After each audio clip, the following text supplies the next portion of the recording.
नमस्कार दोस्तों, great news में आपका स्वागत है। अभी हम मौजूद हैं इंडिया एक्सपो मार्ट सेंटर के जीआई पवेलियन में, जहां हम बातचीत करेंगे जीआई टैगिंग के बारे में। बातचीत करेंगे जीआई का क्या महत्व है आज के समय में, जब वन डिस्ट्रिक्ट वन प्रोडक्ट जैसे कॉन्सेप्ट हैं, जब हम आत्मनिर्भर भारत की बात करते हैं, जब लोकल को वोकल बनाने की बात करते हैं, तो इस स्थिति में जीआई कितना इम्पॉर्टेंट होता है, इसके बारे में बातचीत करेंगे।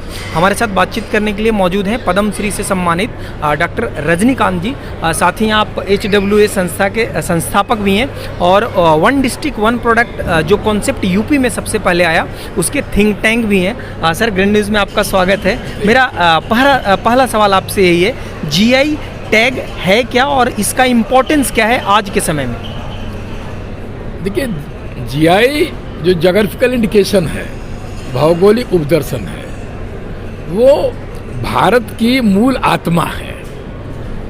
जीआई भारत की सोने की चिड़िया है। जीआई इस देश की समृद्ध सांस्कृतिक विरासत है। ये तीनों चीज़ है, और जीआई हजारों हजार साल से शिल्पियों, बुनकरों, किसानों के द्वारा, शिल्पकारों के द्वारा, आर्टिस्टों के द्वारा, संगीत घरानों की परंपराओं के द्वारा जो वाद्यंत्र हैं, उनको कैरी करने की जो लिगेसी है, वो जीआई है, जिसके लिए भारत पूरी दुनिया में सोने की चिड़िया के रूप में जाना गया। चाहे वो भारत के मसाले हों, या भारत के फल हैं, भारत की सब्जियां हैं, भारत के हैंडलूम और हैंडीक्राफ्ट के उत्पाद हैं, या भारत के शानदार मिठाइयां हैं और अलग अलग फूड प्रोडक्ट हैं। यही जीआई है। जो उत्पाद जिस भूभाग में बनता है, जिसका एक इतिहास है, जिसका एक भूगोल है, जिसकी एक यूनिकनेस है, जिसका स्पेसिफिकेशन है, डिस्क्रिप्शन है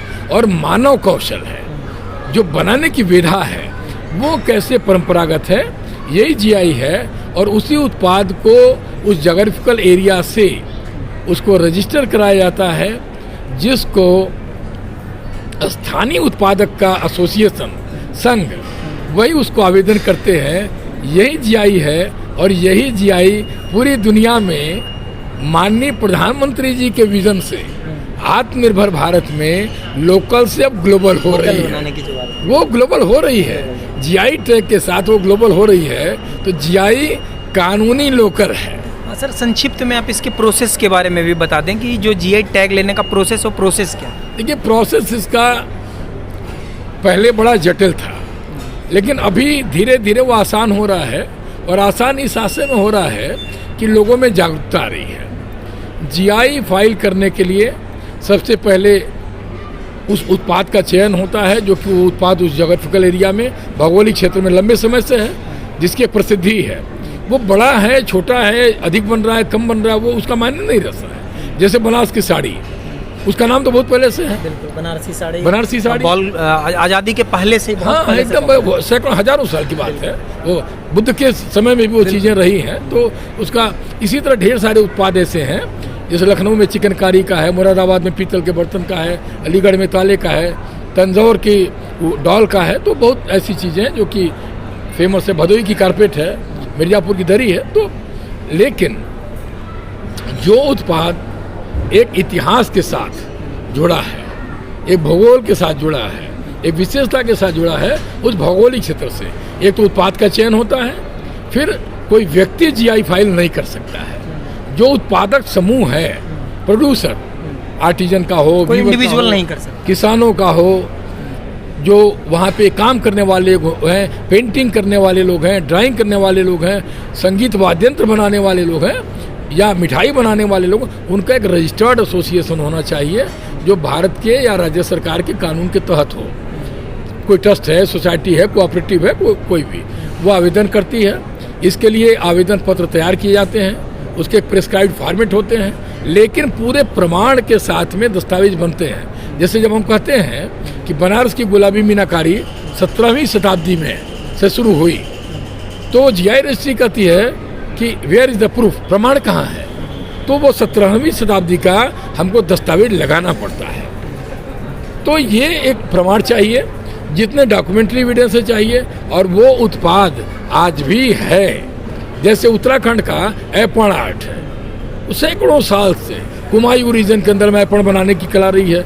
या रिंगाल की टोकरी लेकर के बद्रीनाथ और केदारनाथ की यात्राएं करते रहे, देव रिंगाल से, या भूटिया लोग थुलमा का ब्लैंकेट बनाते हैं। तो ये जो है, या अरुणाचल प्रदेश का ईदू मिश्मी टेक्सटाइल है जो वहाँ के उस समुदाय के लोगों का है, या त्रिपुरा का रीसा है, तो या आसाम का गमछा है। तो मुख्य क्या है कि वो उत्पाद वहाँ से जुड़ा हुआ है।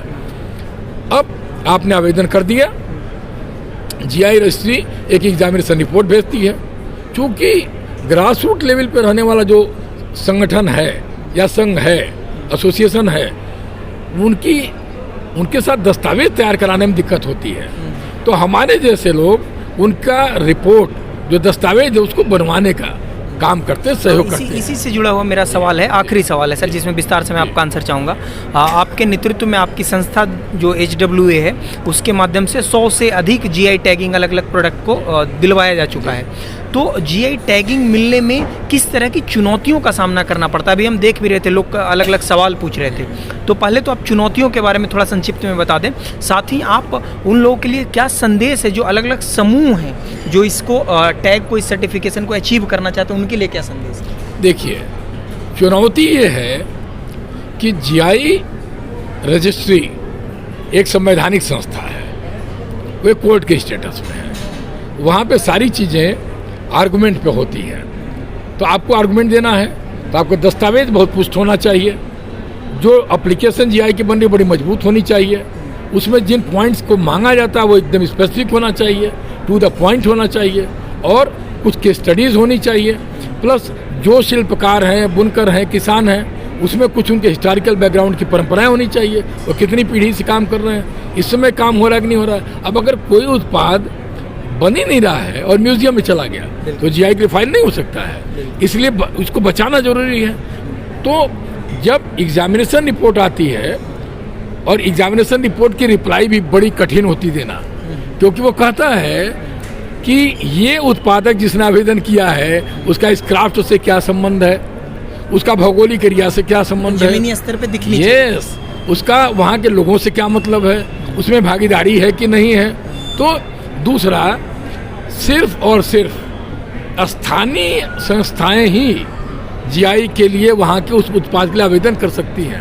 अब ऐसा नहीं है कि हम वाराणसी में बैठ करके और हमने लद्दाख के किसी GI को फाइल कर दिया। लद्दाख में GI लद्दाख के लोगों का एसोसिएशन ही फाइल करेगा। हमारी भूमिका, हमारी संस्था की भूमिका एक टेक्निकल फैसिलिटेटर की होती है। अब वो टेक्निकल फैसिलिटेटर GI रजिस्ट्री का जो एग्जामिनेशन रिपोर्ट आती है उसका रिप्लाई देता है।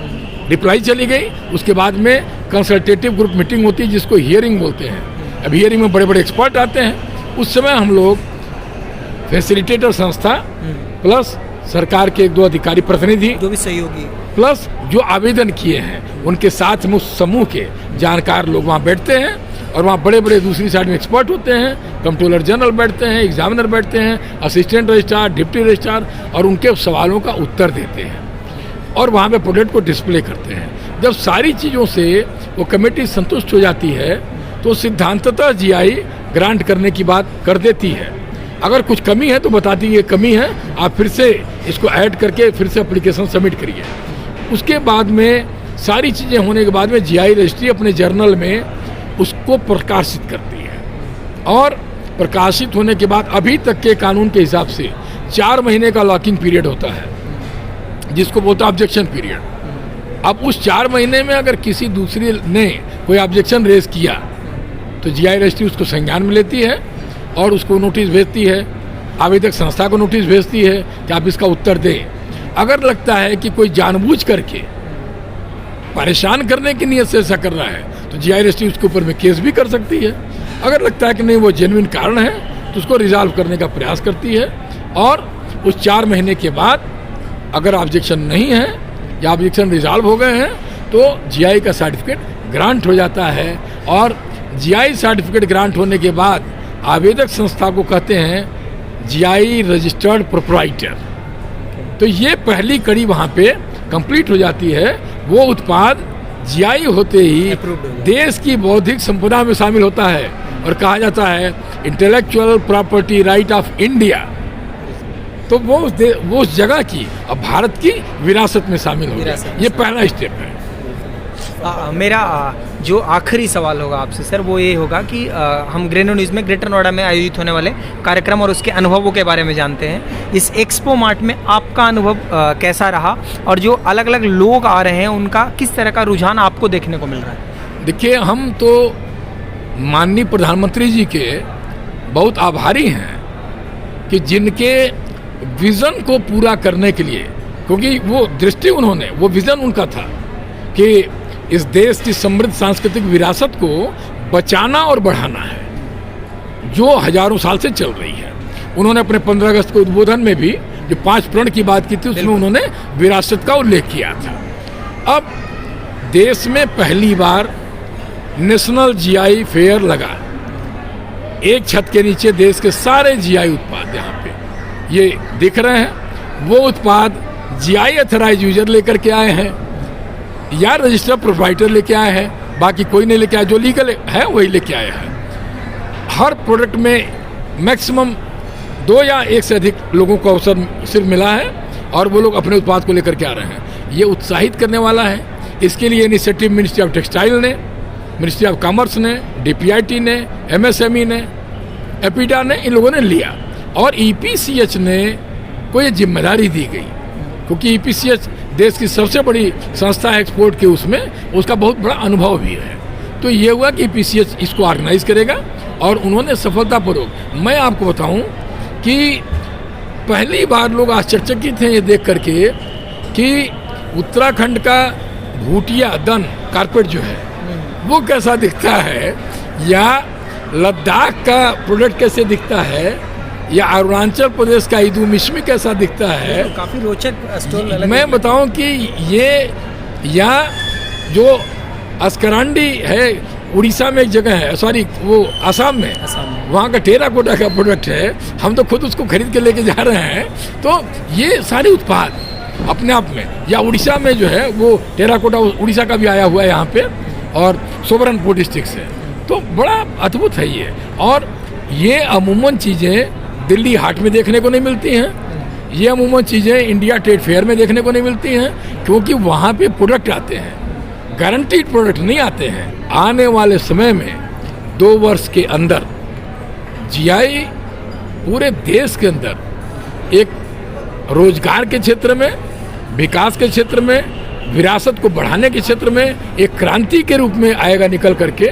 और आने वाले समय में भारत सरकार ने इसका पूरा रोड मैप तैयार कर लिया है कि भारत के उत्पाद दुनिया के बाजार में जीआई टैग के साथ जाएंगे तो क्यूआर कोड से लोग स्कैन करके समझ जाएंगे कि किस बुनकर का है, किस शिल्पी का है, उसका गांव कहाँ है, वो बना कैसे रहा है, उसमें कौन सा रंग इस्तेमाल कर रहा है, सारी डिटेल जीआई सर्टिफिकेट के साथ आएगी, वो जोग्राफिकल एरिया आएगी, ताकि उपभोक्ता और उत्पादक के बीच में कोई भी तीसरा व्यक्ति नहीं रहेगा। माननीय प्रधानमंत्री जी बार बार यही कहते हैं कि हमको जो बनाने वाले हैं और जो खरीदने वाले हैं उसके बीच में से दूरी खत्म करना है, तभी अधिक फायदा होगा।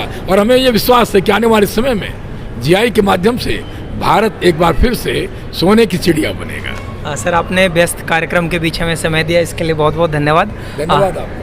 आप इसी तरीके से जुड़े रहें ग्रेन न्यूज़ के साथ। एक्सपो मार्ट में जो भी कार्यक्रम आयोजित होते रहते हैं उसकी पूरी जानकारी आपको ग्रेन न्यूज़ के माध्यम से मिलता रहता है। आप अगर यूट्यूब चैनल पे देख रहे हैं, चैनल को लाइक कर लें, अगर फेसबुक पेज पे देख रहे हैं तो पेज को लाइक कर लें। धन्यवाद।